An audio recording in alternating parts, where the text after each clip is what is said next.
أعوذ بالله من الشيطان الرجيم. بسم الله الرحمن الرحيم. الحمد لله وكفى وصلاة وسلاما على رسوله المصطفى وعلى آله وصحابته ومن اتبع هداه. ربنا لا تجعلنا فتنة للقوم الظالمين ونجنا برحمتك من القوم الكافرين آمين. أما بعد، فقال المصنف رحمه الله تعالى: قال: والصلاة 4 تكبيرات. Cenaze namazının okuluş usulü 4 tekbirden ibaret.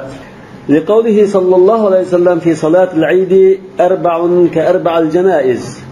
4 tekbir. Bu hazır asasen icma bulab qalgan mesele. Aslında Resulullah sallallahu aleyhi ve sellem'in zamanında 4 tekbir, 5 tekbir olan, 6 tekbir olan, 7 tekbir olan, hatta 8 tekbir olan o'qigan ahvollari bor. Sahabe kiramlar Resulullah sallallahu aleyhi ve sellem'den keyin 4, 5, 6, 7 tekbirler bilan shunda namoz o'qishga ahvol bor. Ki Hazreti Umarning zamonida kelgan chaqda Hazreti Umar sahoba kiramni yig'ib, bundan keyin taxmin ixtilof bo'lib ketmasin deb kengash ilib qolgan chaqda bular Rasululloh sollallohu alayhi vasallamning eng oxirgi tushgan jinoza namozining ahvoli qaraylar deb eng oxirida bir ayolning jinozasini tushirtgan. Shu jinoza namozida 4 tekbir bilan tushgan ahvol bor. Shu 4 tekbirni muqimdaylar deb shu chaqda ijmo qilingan. İmam Muhammad ibn Hasan Esh-Shaybani rahmetullah alayhi Al-Athar degan kitobida rivoyat qilib, an İbrahim anna an-nasa kanu yusalluna alal-janaiz 5 wa 6 wa 4 hatta qubida an-nabiy sallallahu alayhi wasallam thumma Abu Bakr thumma Umar fajama'a رأي الناس وأجمعوا على أن ينظروا إلى آخر جنازة كبر عليها صلى الله عليه وسلم حين قبض فيأخذونه ويتركون ما سواه فنظروا فوجدوا آخر جنازة كبر عليها 4. يعني برواية كان النبي صلى الله عليه وسلم يكبر على الجنائز 4 و5 و6 و7 و8 حتى جاءه موت النجاشي فخرج إلى المصلى فصف الناس وراءه وكبر عليه 4 ثم ثبت على 4 حتى توفاه الله تعالى. Bunu İmam İbn Abdülbar İstizkar degan kitobda rivoyat qilgan. Bu ikki hadis, bu ikki rivoyat 4 tekbirga muqimdaldi deganga dalil bo'ladi. Yana Rasululloh sollallohu alayhi vasallamningki ahli Badr vafot bo'lib ketib qolsa 6 tekbir tushganligi, Bani Hashimdan o'lib ketib qolganlarga 5 tekbir tushganligi, uningdan boshqa kishilarga 4 tekbir tushganligi ma'lum. Hatta Sahih Buxoriyda Abdullah ibn Mughaffal radhiyallohu anhu rivoyat qilgan bir muallaq rivoyatda anna Aliyan salla ala Sahl ibn Hunayf fakabbara alayhi thumma iltafata ilayna faqala innahu shahida Badra. Bu rivoyatning asli tigini muallaq emas, shu tafsili bayon qilgan manbani tashkil qilsak, takabbara alayhi 6 deb kelgan. 6 tekbir tushgan. Boshqalar hayron qilib 6 tekbir tushirdi desa, innahu shahida badran. Bu ahli Badrda, ahli Badrga 6 tekbir tushirish bor. Li'annahum ahlul fadl. Fazilat ortib bo'lgan sira tekbirni ortiq nima qilish Rasululloh sollallohu alayhi vasallam zamonida bor demak. Bu mu 4 tekbirga, ya'ni u ahli Badrlar, u ahli fadllar ketib qoldi hozir. Onu qolganligini shunisi 4 tekbir qolganligini ko'rsatdi. Amyada 4 ke 4 janaiz dedi, bu ajizroq rivoyatda, lekin sahih hadisda 4 tekbir bilan o'qilganligi kelgan. Masalan, Jabir radhiyallohu anhu bilan Abu Hurayra radhiyallohu anhuma ikki rivoyat hadisda anna nabiy sallallohu alayhi vasallam salla ala an-najashi va kabbara alayhi 4 sahihayn.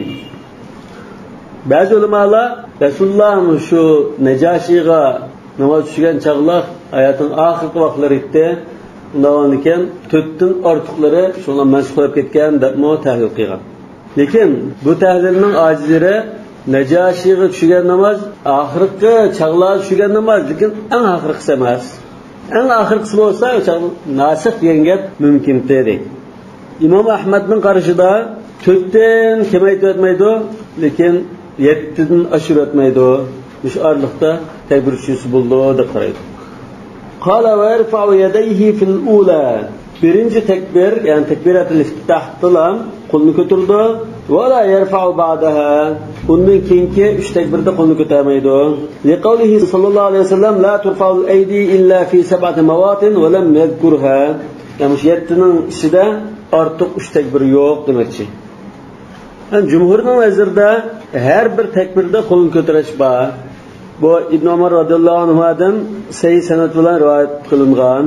Ibn Umar radhiyallohu anhuning qilgan ishi sifatida sahih sanad bilan rivoyat qilingan ki Rasululloh sallallohu alayhi vasallamga marfu holatda Rasululloh sallallohu alayhi vasallamning qilgan ishi sifatida rivoyatlar har xil kelib qolgan.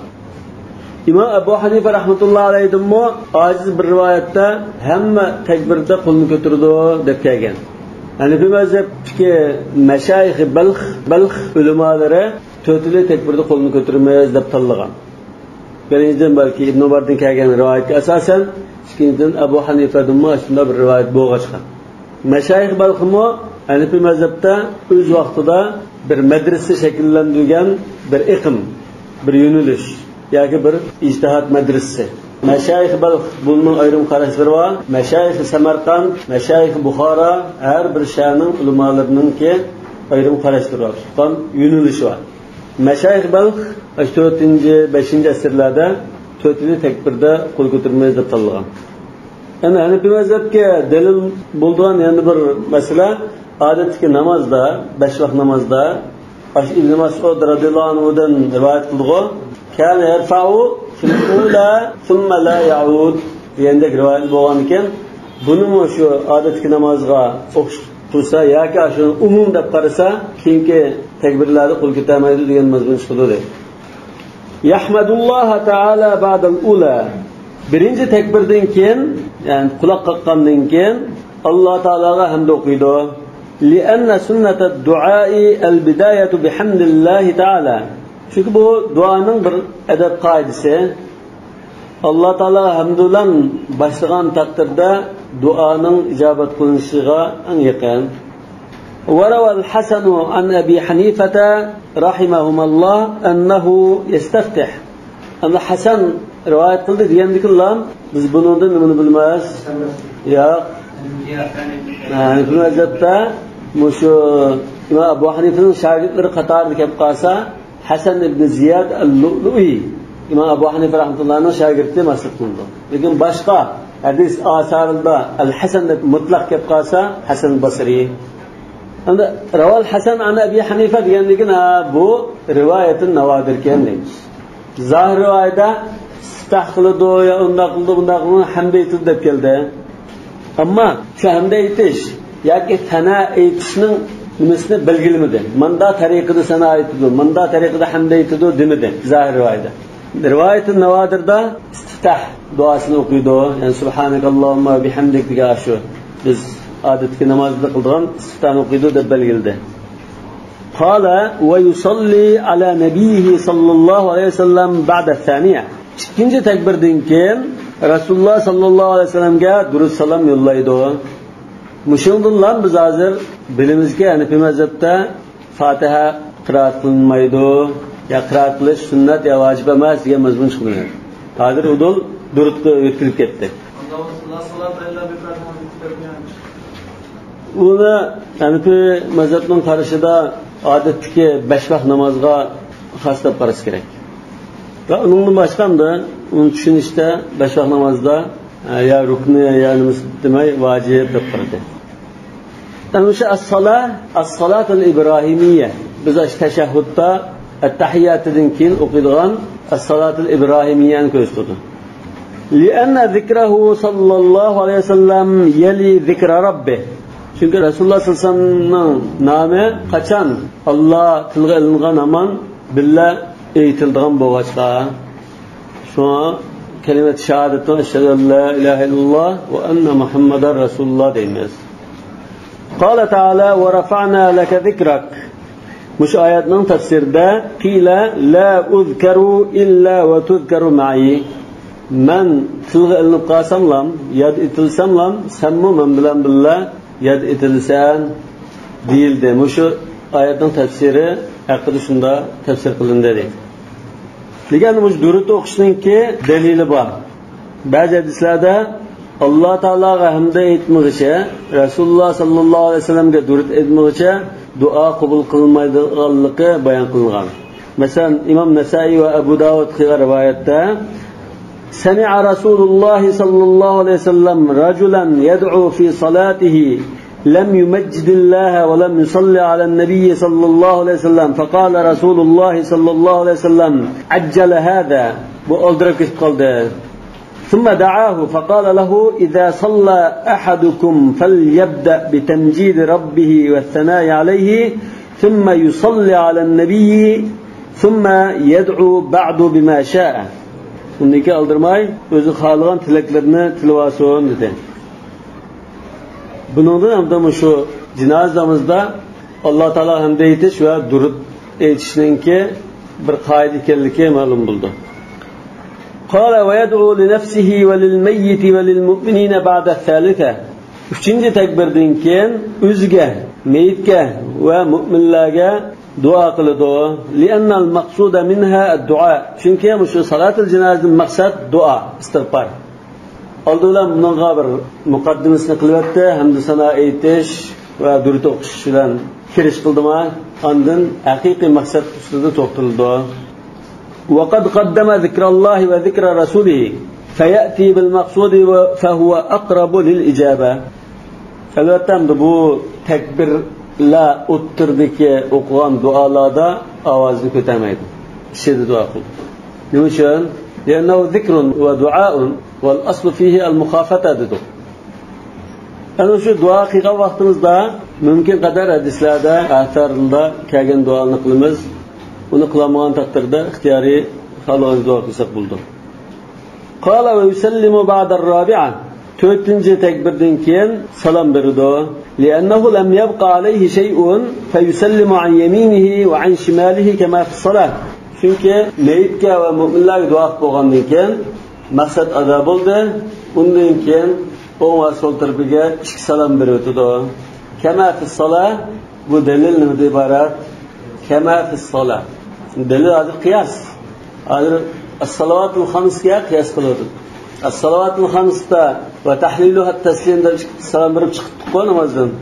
Shunga o'xshashlam salatul janozadami ikki tarafga salom berib chiqmaymiz. Endi mushu masalada ba'zi ulamolar bor, bir tarafdan salom berdi deydigan. Hakada oxiru salatin sallaha sallallohu alayhi vasallam. Rasululloh sollallohu alayhi vasallam o'qigan oxirgi janozamizda shunday o'qigan deydi. Aslida maktabning aslida mushini tahrij qilish lozim. Nima? Oxirgi o'qigan namozda Rasulullohning ikki tarafga salom bergan rivoyat bormi deb buni tekshirish lozim. Uni o'tib ketaylik. وهو فعل السلف والخلف إلى زماننا. هذا قدر سلف لامو شندا قيغان خلف لادمو هذا قدر شندا اشترك سلام بريب كيلواتو دي. هذا قدر شندا كراتمزغا اشترك سلام بريش. البته سلف لادمو bir tarafiga salom berganlar bor. Bir tarafiga salom berishni imomlardan Imom Ahmad, Ishaq va Malik qarshi deyishki bo'ldi. Sahabe kiramlardanmi Hazrat Ali, Ibn Umar, Jabir, Abu Hurayra, Ibn Abi Awfa qatorliq 6-7 sahabadan o'ng tarafiga salom berganligi, ikkinchi salom berganligi rivoyat qilingan. Malik ibn Azabning demak sho'g'nimi Ka'l salaf val khalaf ila zamanina degini bu bir xil ijmoni furatqandek bir ahvol bor. Lekin bu endi bu salom berishga masala. Yana bir tarafdan shu 4-chi takbirdan keyin namoz tugallikni ko'rsatgan bo'lg'achdan 4 takbir bilan namozning bo'g'ildiganligiga fa'l salafni dalil qilmoqchi. Salom qilgandan birdan bo'lib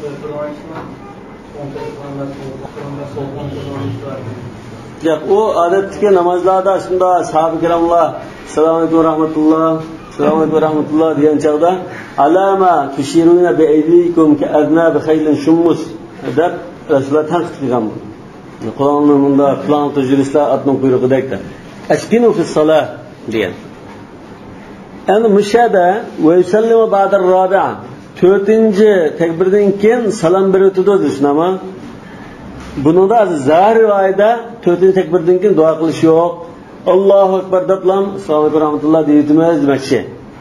Lekin bizning ba'zi mashayixlarimiz degandikilar bizning aşı ulamolarimiz, O'rta Osiyodagi ulamolarimiz mashayix Balx va Samarqand va Buxoro bular 4-chi takbirdan keyin bir duo qiladi deb bunda bir qarashni o'ttirga chiqargan. Masalan, 4-chi takbirdan keyin Robbana atina fid dunya hasana va fil oxirati hasana va qina azabannar deymiz. Ya'ni ba'zilar Robbana la tuzigh qulubana ba'da idh hadaytana deb shu duoni o'qiymiz. Yani bularning mo asoslangan bir dalili bor. Yani biz shundan istihson qiliblam bunda qilish yaxshi ekan, obdan gapgan bu deb o'tirish qilolmagan. Hadisda Abdullah ibn Abi Awfa radhiyallohu anhuma bir jinoz namozini tushirib 4-chi takbirdan keyin famakata sa'a bir hazar turib ketdi. Hatto og'i tug'anlar 5-chi takbir tushirgan bo'ldi deb o'ylab qoldi. O'ylab qolib keyin salom berdi. Salom bergandan keyin jamoat so'g'an chaqda hakada sana'a Rasululloh sallallohu alayhi vasallam degan. Rasululloh qanday namoz o'qib berganman? Aynan shunday o'qib berdim sizga degan. Lekin bu bir tarafdan hadis tayangan qarash. Qala Abu Hanifa rahimahulloh in da'awta bi ba'd ma ja'at bihi as-sunnah fa hasanun wa in da'awta bima yahduruka fa hasanun. Qur'onda, hadisda kelgan duolarni qilsang bu bak yaxshi. Nima uchun degan chaqda Qur'on hadisdagi duolarda bir taaddi yo'q. Biz o'zimiz tanlagan duolarni taaddi bilan qilish mumkin. Yani so'rmaydigan narsani so'rab soldigan yoki bak chekidan ishib ketgan ya adabsizlik qildigan ish bor. Lekin oyat hadislarda intan yo'lliq duolar, payg'ambarlarning va sahoba ikramlarning qilgan duolari mazmuni sog'lom, mazmuni mo'l, bir og'iz so'z bilan nurli yaxshiliklarni tilaydigan bo'lgan ekan bu yaxshi. Agar uni qilolmasak, o'zimiz xohlagan duoni qilamiz. Uyg'urcha duo qilsak bo'ldi. Arabcha bilmaydiganlar. Yani bu mazhabda uning ustiga at-tawqit fi ad-du'a yuzhibu khushu' al-qalb degandek bir qarash bor. Imom Muhammad ya boshqalardan rivoyat qilinganida duoni yodlab, buni takrorlab qilish bu taz yaxshi emas. Shu chaqda hudurul qalb bilan ko'ngildan chiqarib turib, shuni o'ylab turib bunda duo qilish lozim. Endi hadislarda o'ziga duo qildi dedik, maytga duo qildi dedik, mu'minlarga duo qildi dedik. Mu'minlarga duo qilsa Allohumma ighfir lil muslimina wal muslimat masalan. Shu duoni. Bundan boshqa Allohumma ighfir li hayyina va mayyitina va shahidina va g'oibina va zakarina va unsana va saghirina va kabirina. اللهم من أحييته منا فحيه على الإيمان ومن توفيته منا فتوفه على الإسلام اللهم لا تحرمنا أجره ولا تفتنا بعده ياك ولا تضلنا بعده واغفر لنا وله ديندك بشندا دعاء لبا يعني ميت دعاء قلشرب قاسا اللهم اغفر له وارحمه وعافه واعف عنه وتجاوز عنه وأكرم نزله ووسع مدخله اللهم اغسله بالماء والثلج والبرد اللهم نقه من الذنوب والخطايا كما ينقى الثوب الأبيض من الدنس اللهم قه من عذاب القبر ومن عذاب النار اللهم أبدله دارا خيرا من داره وأهلا خيرا من أهله مشندا dualarni qildi. Undan boshqa dualarni kelgan. Qala va yaqulu fi as-sabiy ba'da ath-thalitha sabi balagha namoz tushgan chaqda 3-chi takbirdan keyin Allohumma ij'alhu lana faratan va dhukhran shafi'an mushaffa'a deb duo qildi dedi. Chunki bu odamda sabi bala marfu'un anhu al-qalam gunoh yozilmaydigan bo'lg'achqa uning gunohi yo'q. Shu gunohini tilash degan bir narsa yo'q bu yerda. Li'annahu mustaghnin anil istig'for dedi. Yani yuqorqi duoda biz Allohumma ighfir li saghirina va kabirina dedik. Buning uchun bu sag'irning gunohi yo'q. Qanday istig'for aytamiz? Bu sag'irimiz bo'ladi. Bu kabar ismiga ya sag'irimiz bo'ladi. Ba'zi ulamolar raf'an lid darajat deganlar bor. Ya'ni ba'zilar yo'q buningdan maqsad musulmonlarga bizga va musulmon umumlik mag'firat qilasizlar demoqchi aslan. Bizning to'ng kichik, cho'ng kichik ashamimizga degan tariqada menda deyilgan so'z bu. Kichik bolalarning gunohi bor, mag'firat qilishlik degan mazmun emas. Bizning umumimizlik birimiz nima qoldimi, hammalarga mag'firat qilasizlar degan mazmunda deydi. Ana shu duo bu ma'sur duolardan Allohumma ij'alhu lana farata. Farat deganninki ikki ma'nosi bor. Biri safarda bir joyga tushmoqchi bo'lsa, oldin berib, shu joyni tekshirib, tushga munosib emasmi deb joy tayyorlab, akilomalar degan qo'limizda bunda joy tayyorlab turgan kishi. Farat deydi. Yana birisi ba'zi hadislarda kelgan bo'lsa, ana faratukum alal havd. Bunda bo'lgan ekan, oldin berib, asha saqlab turuvchi paslar demak. Ya'ni jannat ko'rib oldin saqlab turuvchi desakmi bo'ladi? Ashu Rasululloh sollallohu alayhi vasallamning havdi Kavsarning bo'yida saqlab turuvchi paslar degan mazmun desak bo'ladi. Va zuhra degan nima shilmasa ajr debmi ma'no versak bo'ldi. Yana birisi saqlab olgan narsa. Keyin asqata deb saqlab olgan narsa. Ya'ni bizga zapas bir ajr sifatida buni saqlab qo'yishlar. Nima uchun deganchami, kichik bolasi o'lib ketgan kishilarga bir ajr berildi-ku.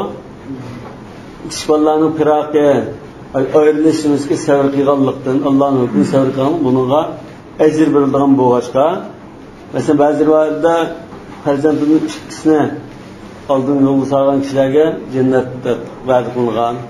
Navoikin mushundan ayrilish uchun qilgan sabrimga qarata mana ajrimni qiyomatda martabani yuqori qilgan saqlab qo'yarlar degan tariqada. Yuqori duodimi mo'min musulmonlarga duo qilganimda Allohumma la tahrimna ajra va la taftinna ba'da dedik. Nima?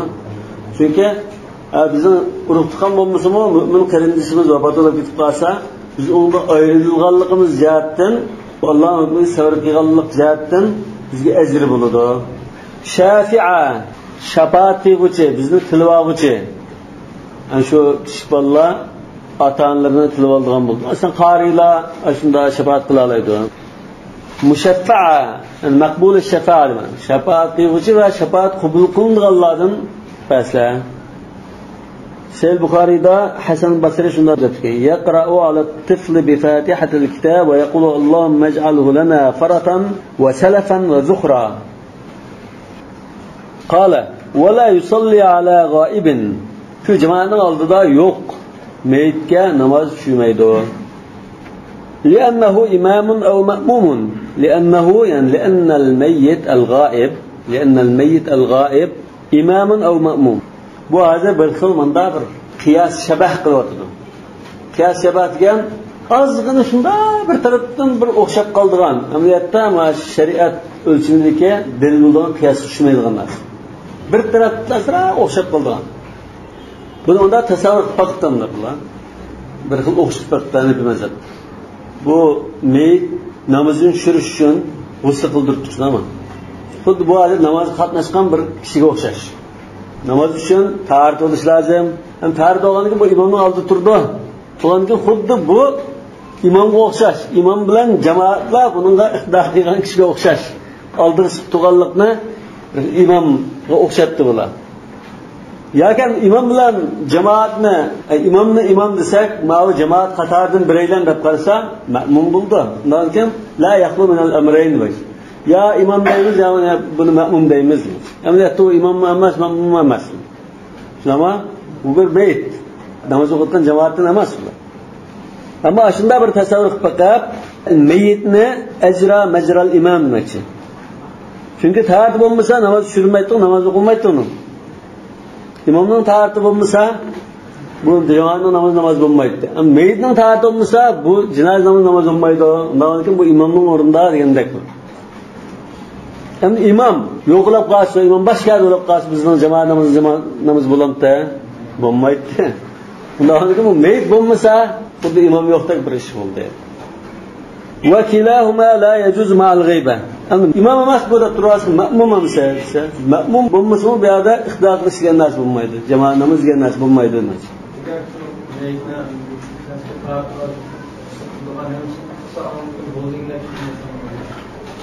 İmam o'rnida bo'ldi dedi. Lekin imom o'rnida bo'ldi deganda shu meyit oldida bo'lish lozim, bizning oldimiz bo'lish lozim dedi. Oldimiz bo'lmasa qanday imom bo'ldi bizga? Ya'ni shu mayit hozir oldida bo'lsa namoz tushirdi, bo'lmasa yo'q, mayitga namoz tushirmaydi demoqchi. Bu bir aqliy ham unda bir qiyos shabah qilibdi. Lekin asos dalil emas. Niyada sal jalliqroq dalilni bayon qilib, "Va li'annahu law jaza la sallan nasu 'ala an-nabiy sallallohu alayhi vasallam fi sa'ir al-amsar va law sallu la nuqila va lam nunqal." Agar mayit oldida bo'lmasimi, g'oyib mayitga namoz tushiradigan bo'lsa, Rasululloh sallallohu alayhi vasallam vafot bo'lgan chaqda barliq iqlim shaharlardagi musulmonlar Rasululloh sallallohu alayhi vasallamning namozini tushgan bo'ladi. Madinaga kelganlar o'z diyorlarida g'oyib namoz o'qiydi. Abu Bakr vafot bo'lgandimi, Iroq va Shamdagi mujohid qo'shinlari uning namozini tushgan bo'ladi. Umar vafot bo'lgandimi, shunday qilgan bo'ladi. Uni qilmadi. Qilmaganlikning isboti naql qilmaganlar. Agar qilgan bo'lsa naql qildi. Masal jalliq dalil. Albatta jumhur ulamolar shu masalada g'oyibga namoz o'qiladi deb qaragan. Bularning dalillari Rasululloh sollallohu alayhi vasallam Najoshiga namoz tushirib 4 takbir bilan janoza namozi o'qidi degan shu Sayyidniki rivoyatlar. Bu mazhab jumhurning istidloliga raddiya beribdi. وأما صلاته صلى الله عليه وسلم على النجاشي فإنه كشف له حتى أبصر سريره. Najoshining namozini tushirgan chaqda Najoshining jasdi Rasululloh sollallohu alayhi vasallamning oldida ashuna ko'rsatilgan yoki keltirilgan deb. Ya'ni bu g'oyib namoz emas, jasad oldida bordi deb. Qarab turib namozini tushirgan. لأنه صلى الله عليه وسلم يوم مات قال لأصحابه هذا أخوكم النجاشي قد مات قوموا نصلي عليه فصلى عليه وهو يراه.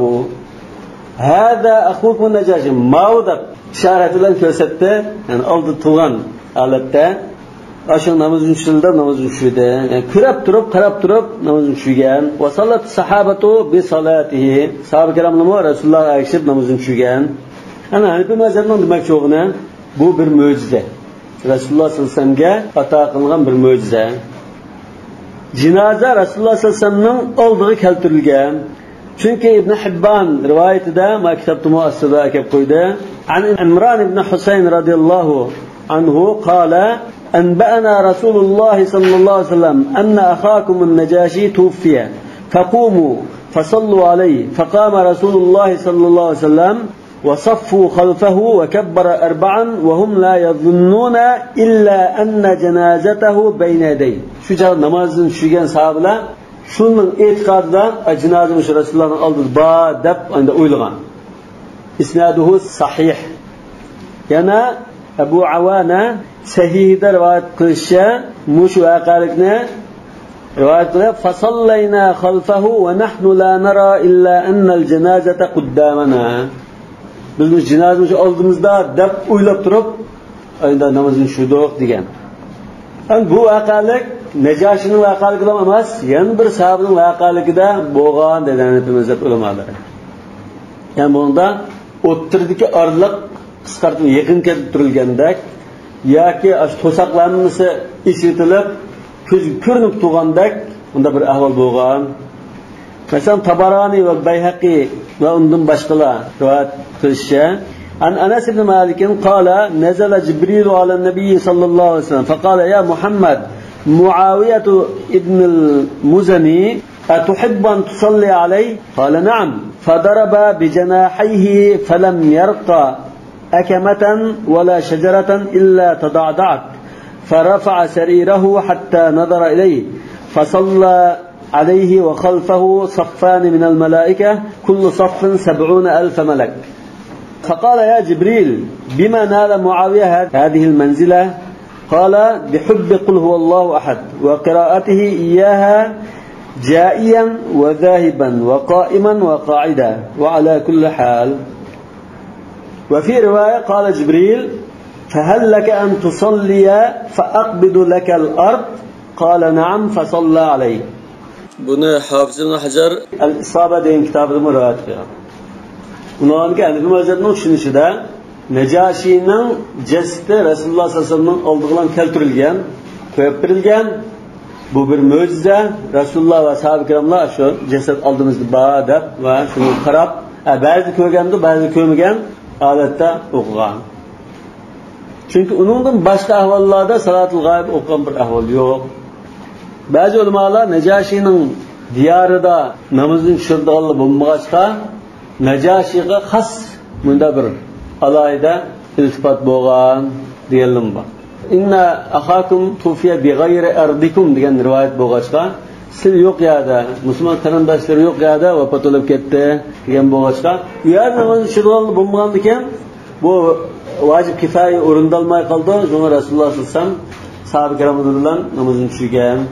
Bunda desak, namozni tushirgan chog'da jasad keltirilgan desak.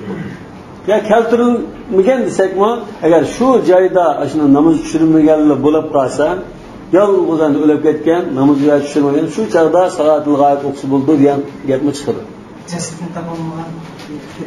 Na, balki masalan jasadni topolmaganlar, yo'qolib ketgan. G'oyib endi shu bo'lmaslikni ko'rsatdi yoki boshqa ko'rilmaslikni. Shu g'oyib degan shu jasad shu yerda yo'q. Boshqa shayda. Rasululloh sollallohu alayhi vasallamning o'qig'ida jasad shu yerga keltirilgan bosh edi. Najoshining ustida bor edi. Chunki sahoba ikromlar o'sha oldimiz ba'da ko'rib turgan holatda namoz tushirgan edi. Ayni sizga ham aytganlar. Sizning tozalaringizda sahobalar Bir oldida jasad bormi? Shu qabrda ko'milgan bo'lsa-mu jasad bor. Qabrni ko'chib olib, ash qabrni qashqirib tushgan demasdan turib, o jasad yo'q yerdan tushmagan uni. Namozni so'chib ketasidan jasadni topolmay qolgan bo'lsa, umuman o'qishlar kerak. Mesela jasadni topolmaganlarga, ya'ni bir mazhab tushirish yo'q. Duo qilib qo'ysa deyish mumkin. Yani o'zi qoidaga asosan o jasad topolmaganlarni namoz tushirmaydi degan gap chiqadi. Ba'zi maqoladan salatu ba'zi yamashlar shuna. Yani bir mazhabning qarashi yo'q. Xilafan lil jumhur. Masalan biz ba'zi ulamolar tugab ketgan chog'da, Diyaul Haq rahmatullohi alayhi tugab ketgan chog'da aramda salatul g'oyib o'qidi. Masalan, hamma diyorda salatul g'oyib o'qiydi. Degan mushtariqida zodi salatul g'oyib o'qish rasamda Rasululloh sollallohu alayhi vasallamning davrida va sahoba ikromning davrida bo'lib qolgan. Bo'lmasa bizga naql qilinibdi, falon o'lib ketgan chog'da, masalan Xolid ibn Valid falon yerda o'lib ketgan chog'da hamma yerda salatul g'oyib o'qigan. Falon sahoba o'lib ketgan chog'da boshqalarga nima o'qigan deb naql qilinibdi. Naql qilinmaganligi sabablarda yo'q qilinibdi. Bundan men bu mazhabning mavqasini qo'yib tushdik mana. Şurada haber et. Hazırlıklar ile poğaçalarımız çıkmaya kandı boğan umumumuzda. Medine desek, Medine'nin atrafı yezli kentlerde birer saatte haberi bir pulda geldi mi bulmam. Qala ve la qiraate fiha ve la teşehhuda. Bayatın ki cenazemizde Fatiha ya Kur'an okuş yok diye mesele kaldı. Çünkü bayatın birinci tekbirden killam hamd sana aytish ikkinchi tekbirdan keyin dursalom yollaydi deyapti-ku. Qiraatning gapini qilmagan. Ham yerda qayta ta'kidlab qo'ydi. Qiraat o'qish yo'q. Tashahhud o'tirishmi yo'q. Amma tashahhudu fa li anna mahallahu al-qu'ud wa la qu'uda fiha. Wa amma al-qira'atu fa li qawl ibn Mas'ud radiyallahu anhu lam yuwaqqiq رسول الله صلى الله عليه وسلم في صلاة الجنازة قراءة ولا قولا كبر ما كبر الإمام واختر من أطيب الكلام ما شئت. Bu İbn Mesud'dan kelgan ajizroq rivoyat İmam Şafii ve İmam Ahmad ve İshaq ve Davud qatorli ulamolar salatul janoza Fatiha o'qiydi deb qaraydi. İmam Malik, İmam Abu Hanifa ve Tavri ve Şabi bular Fatiha vacib emas deb qaraydi. Yani bir yadadır. Yani bir mazhabning qarashini menda ifodalaymiz hamda. La qira'a deganni biz al-qira'a laysat biwajiba va la makruha. Vacib emas, sunnat emas, makruh emas. İxtiyoriy holat qo'yib qo'ygandak. İmam Quduri rahmatullohi alayhi shunda ifodalagan. Al-qira'a laysat biwajiba va la makruha. Ana shu qiraat bilan qilganligi كاجن بعض حديث مثلا عن طلحة بن عبد الله بن عوف قال صليت خلف ابن عباس على جنازة فقرأ بفاتحة الكتاب قال لتعلموا أنها سنة Bundan başqa da bazı sahabe kiramlardan shunda Qur'on o'qiganligi rivoyat qilingan. Yani bu hazretning qarshida Fatiha o'qiganligi jinozamizda Rasululloh sallallohu alayhi vasallamdan kelmagan. Ya kelganligi isbotlanmagan. Anda shu qiroat qildi, Fatihani qiroat qildi degan rivoyatlar sahabe kiramdan kelsin. Yoki ojiz Rasulullohdan kelgan bo'lsin. Buning qarta bizning ta'limimiz buni duo tariqasida o'qigan. Salatul janoza istig'for va duo iboratda Fatihadimi duo bo'lg'achqa va duoning adab alhamdulillah bunda hamd sanoning bo'lgan ekan duo o'rnida o'qigan. Xuddi Qur'on karimda Robbana la tuzigh qulubana ba'da idh hadaytana degandek duoni biz kesib iliblam qilgandek duo uchun o'qigan deb tahlil qilgan. Albatta buningda sahoba kiramlar ixtiloflashgan masala. Yani sahabe kiramning ba'zi qiroatlar o'qigan, ba'zi qiroatsiz o'qigan. Masalan, qiroatlar o'qiganlar niyada Abdullah ibn Mas'uddan bir rivoyat keldi. Lam yuwaqqit. Belgilab bermadi deganda o'qsam mayli degan tariqada. Lekin o'qiganlikka Ibn Mas'uddan boshqa rivoyat keldi. Hasan ibn Ali radhiyallohu anhudan keldi. Abdullah ibn Zubayr radhiyallohu anhudan keldi. Misvar ibn Mahrama radhiyallohu anhudan kelgan. O'qimaganlikka Umar, Ali, Abdullah ibn Umar, Abu Hurayra radhiyallohu anhudan kelgan. İmam Malik qiraatul Fatiha laysat ma'mulan biha fi baladina fi salatil janoza degan. Shu chaqda Imom Malikning zamonida ahli Madina janozamizda Fatihani o'qimaydi ekan. Albatta Imom Malik buningga amali ahli Madina tarafdan qiraatul Fatiha o'qish yo'q deydi. Imom Ibn Qayyim rahmatullohi alayh o'ttirdan chiqib debdi. Qala Shayxuna Ibn Taymiyya la tajibu qiraatul Fatiha fi salatil janoza bal hiya sunnatun. Vacib emas, mubah emas, bu sunnat degan qarash. Nima uchun desam-da Ibn Abbas radhiyallohu anhu'ninki inna sunnat degan ashunda sahoba kiramning inna sunnat degan so'zlari odatda hukmul marfu bo'ldi dedi-ku. Lekin bu so'zning bir xil ehtimollik bor.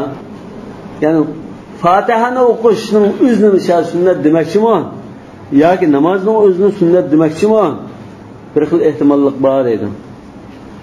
Qala va law qara al-Fatihata bi niyyati ad-du'a la ba'sa bihi. Du'a niyatida o'qisa Fatihani mayli. Chunki bu salatul janoza ibora an ad-du'a wal istig'for. Amma bi niyyati tilawati fa makruh. Ma Qur'on tilovat qilish niyati bilan o'qisa makruh bo'ladi. Qala wa man istahalla wa huwa an yusma' lahu sawtun summiya va ghussila va sulli alayhi. Istahalla bu to'lgan chaqda yig'lab vaqirgan ovozi. Istahalla mesela ahalla bular hammasi vaqirashni bildirgan so'z. Ahalla bil haj desak hajga labbayk Allohumma bi haj deb labbayk to'lganni ko'rsatadi. Endi istihlal degan nima esa an yusma' lahu sawtun tug'ilgan bu vaqtdan bir ovoz chiqsa istihlal bo'ldi. Tirik tug'ilibdi deymiz. Summiya, ana summiyada ilgari biz bunda bir muqaddar bor edi. Va man istahalla ya'ni ay nazala hayyan famata tirik tug'ilib o'lib ketgan bola bo'lib qolsa summiya deydi. Uni bir ism qo'yib uni ekan va g'ussila jutrab va sulli alayhi namozini tushirmas. Va illa ay nazala maytan o'lib tug'ilib qolsa udirja fi xirqatin bir latg'uya gap wala musalla alayhi namozini tushirmaylan kun bitmas. Albatta bu bolalarningki tug'ilgan chaqda yig'ilishini ba'zi rivoyatlarda shayton odam bolalarga o'chmanligidan shimda oladi shuni yig'laydi degandek rivoyatlar bor. Lekin bu tirik tug'ilganlikning nishonasi. Hozirmi doktorxonalarda bola tug'ilib ovoz chiqqan yig'ilmasa doktorlar bir urib yig'iltib qo'yadi. Chunki ovoz chiqmay qolsa bu o'lik bo'lishi mumkin deb o'ylab qoladi. Tirik sog'lom tug'ilganlikning nishonasi. لقوله صلى الله عليه وسلم إن استهل المولود غسل وصلي عليه وورث وإن لم يستهل لم يصلى عليه ولم يورث رواه أبو هريرة. Bu saq tug'ilib ovoz chiqarib tug'ilsa hayot tug'ildi degan. Bu chaqda o'lib ketib qolsa yuyib tarab namoz tushirildi va vurrisa va uning merosi boshqalarga berildi. buvoqning shu holatda merosi bo'lib qolsa, ya'ni qoldigan bir mulki bo'lib qolsa.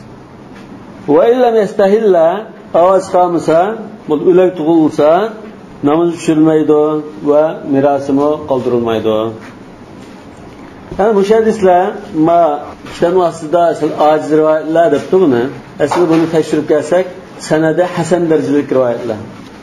Va shu demakchi bo'lgan mazmunga dalil bo'la oladi. Yani İbn Abbas radhiyallohu anhudan "İzestahalla as-sabi sulli alayhi va wurris." Buni Ibn Adi Kamil degan kitobida rivoyat qilgan, buning isnadi hasan. Hafiz Ibn Hajar ad-Diraya degan kitobida isnadu hasan degan. Yana Al-Mughira ibn Shu'ba'dan ashab sunan qilgan rivoyatda qala Nabiy sallallohu alayhi vasallam as-saqtu yusalla alayhi va yud'a li walidayhi bil maghfirati var rahma. Buni Imom Tirmiziy sahih deb ekan. Ana shu hadisga saq degan so'zni Hafiz Ibn Hajar ta'liqlab falafdu as-saqti mahmulun ala man yastahillu tatbiqan bidalalati riwayat at-Tirmizi va Ibn Majah bilafz at-tifl. Tirmizi va Ibn Majah rivoyatida at-tiflu yusalla alayhi va yud'a li walidayhi bil maghfirati var rahma degan bo'g'achqan shasiq degan so'z o'lik tug'ilgan bola emas, tug'ilib unda o'lib ketgan kichik bola maqsad qilindi deymizmi? Yani ittifoq o'rniga tushib ketgan bola 4 oylikdan kichik bo'lib qolsa, bunda yub taraf namoz tushirmaydi degan ittifoq. Undan keyingida ixtilof bor. Degan Ibn Majahning dalil qilgan dalillari dalilga yaraydi. Şu hayat tug'ilishga chetishlik desak bo'ladi. Biz mayitninki namoz tushirish uchun ikki shart bor degan nama. Birinchi al-Islam, ikkinchisi at-tahara, ya'ni yuyilgan bo'lish kerak. Uchinchisi Hanifi mazhab bo'yicha ay yakuna hadira, ya'ni mayit ashyoda bo'lish lozim degan uchinchi bir shart bor. Bundan keyin 8-chi topshiriq, tejolama. 8-chi topshiriq ماذا يفعل المسلم إذا مات قريبه الكافر؟ ماذا يفعل المسلم إذا مات قريبه الكافر؟ Elbette bizden urug' tuqqanlarimizdan ichida Uyg'urlarning ko'milsi bor, partiya a'zolari bor, endi ba'zi munofiq odamlar bor, endi hidoyat Allohdan. Shunda urug' tuqqanlardan birasi o'lib ketgan ahvolda musulmon tuqqani qanday qilish kerak?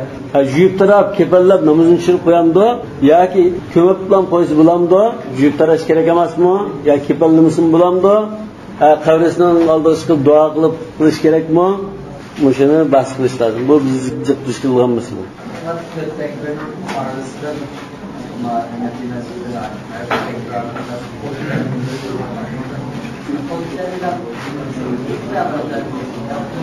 Ya zahir rivoyatda shu takbirda qo'l ko'tarmaymiz dedi. Mashayix bal qo'l ko'tarmiz yerni tanladi.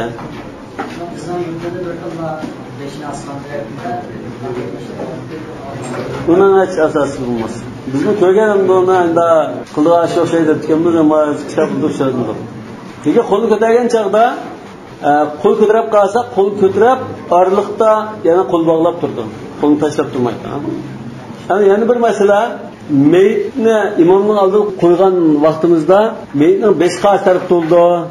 Zaten imam şunu oturdu dedi. Endi sadrihi endi rivayet kelgan o'tirdiroq turdi dedi. Ammo 5i imomning o'ng tarafida bo'lamdi yoki so'l tarafida bo'lamdi degan bunda sayyidisida yoki ajradisida bu to'g'riliq hech qanday gap bo'lmadi. Buning asosan al-amru fihi sa'a deymiz. 5i matarab qo'ysin, atar o'tkab yaqmanda turish kerak deb qoida yo'q.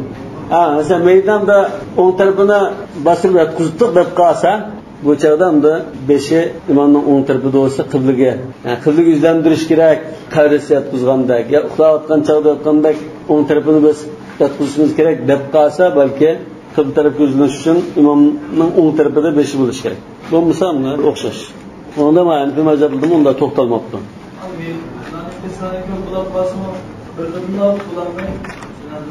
Bir qadim o'qiydan buning tartibi bor emas. Qanday tizish? Ayollar, kishi bolalar aralashib qolsa, buni oldin qanday tizimiz tartib bilan bo'l. Balki bundan chiqishi mumkin. Vallohu a'lamu bis-savab. Subhanakallahumma bihamdik ashhadu an la ilaha illa ant astaghfiruka va atubu ilayk.